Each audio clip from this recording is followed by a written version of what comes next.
시청자 여러분 안녕하십니까? TBS 뉴스 박영기입니다. 여름이 시작되는 6월입니다. 날씨도 더워지기 시작하고 지치기 쉬운 계절입니다. 매일매일을 즐거운 마음으로 보내셨으면 좋겠습니다. 이 시간 주요 뉴스입니다.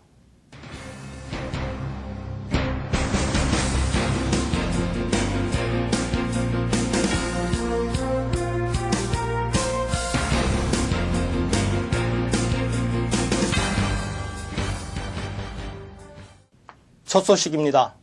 박원순 서울시장 당선자는 재당선은 세월호의 슬픔으로 근본의 변화를 요구한 시민 모두의 승리라면서 저는 이제 새로운 시대를 향해 묵묵히 걸어가겠다고 말했습니다. 박 당선자는 정몽준 후보에게도 심심한 위로의 말씀을 전한다면서 저를 지지한 분들은 물론이고 반대한 사람과도 함께 서울시 모두의 시장으로 일하겠다며 통합의 시정을 약속했습니다.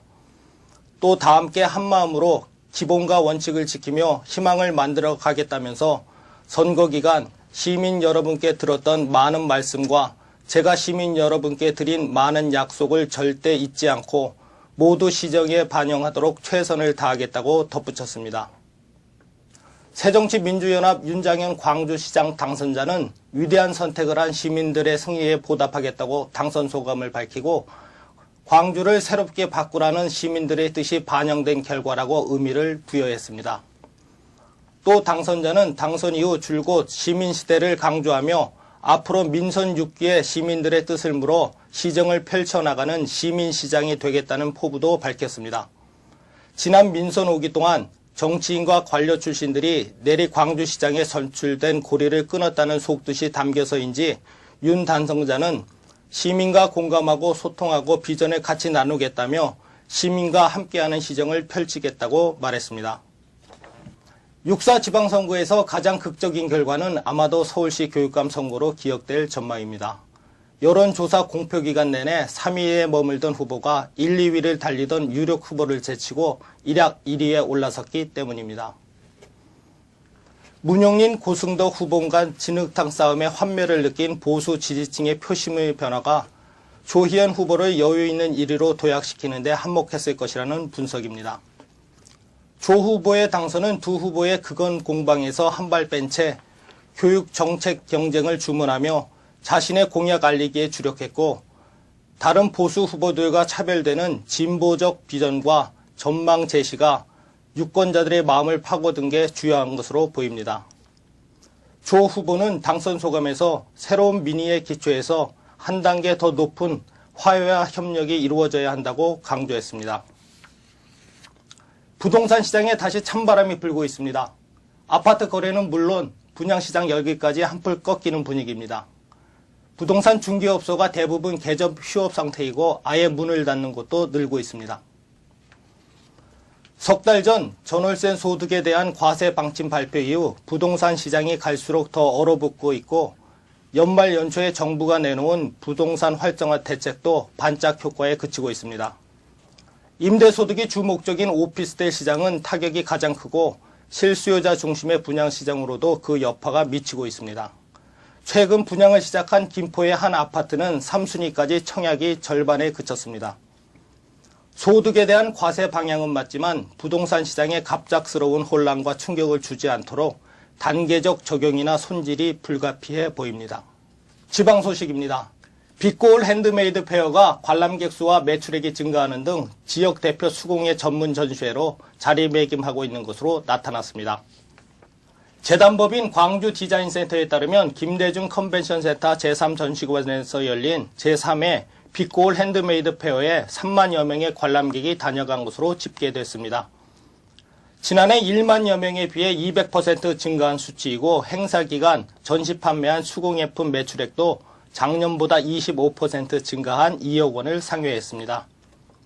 광주 디자인센터 관계자는 세월호 참사 이후 전반적인 소비 위축에도 불구하고 지난해보다 행사가 성장했다면서 이는 광주 국제 차문화 전시회와 공동 개최에 따른 시너지 효과와 핸드메이드 상품에 대한 소비자들의 인기도를 반영한 것으로 보인다고 분석했습니다.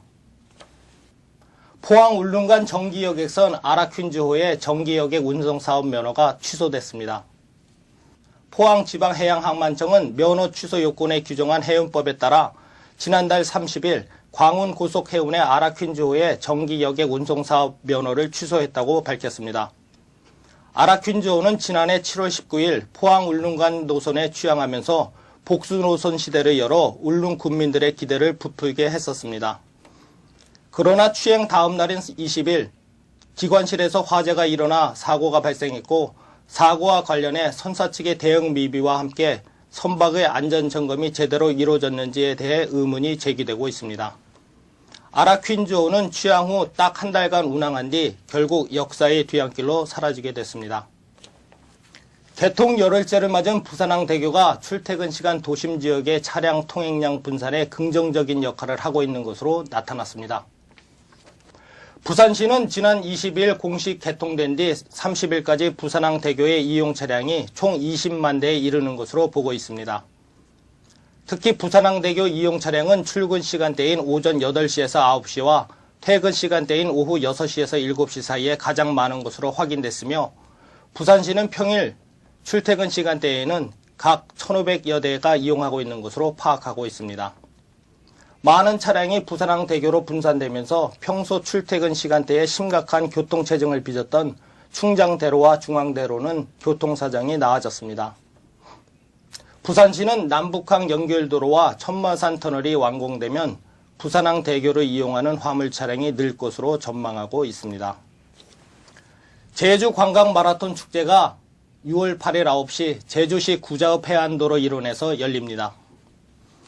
제주도와 제주도 관광협회의 주관으로 열리는 제주 관광 마라톤 축제는 올해 21개국과 1,000여 명의 참가자를 포함 모두 4,000여 명의 국내외 마라톤 매니아들이 참가합니다. 특히 올해는 해외 각국에서 많은 마라톤 동호인들이 관광 마라톤 축제에 참가 신청을 한 상태입니다.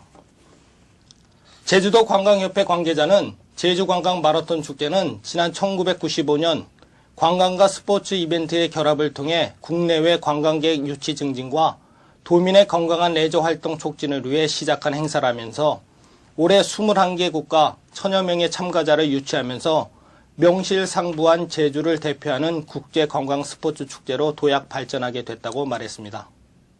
이상으로 TBS 뉴스를 마치겠습니다. 시청해주신 여러분 감사합니다.